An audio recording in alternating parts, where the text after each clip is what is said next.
আসসালামু আলাইকুম ওয়া রাহমাতুল্লাহ।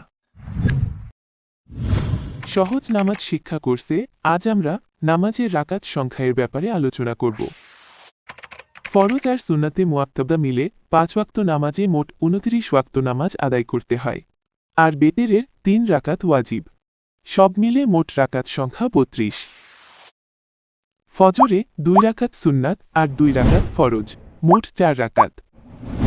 জোহরে 4 রাকাত সুন্নাত, 4 রাকাত ফরজ, 2 রাকাত সুন্নাত, মোট 10 রাকাত। আসরে 4 রাকাত ফরজ। মাগরিবে 3 রাকাত ফরজ, 2 রাকাত সুন্নাত, মোট 5 রাকাত।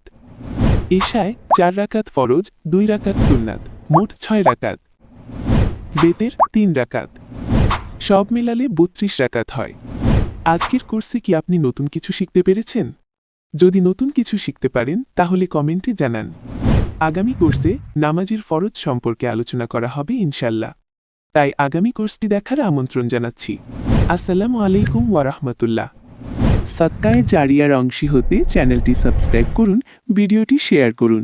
কোনো প্রশ্ন বা মতামত থাকলে কমেন্টে জানান।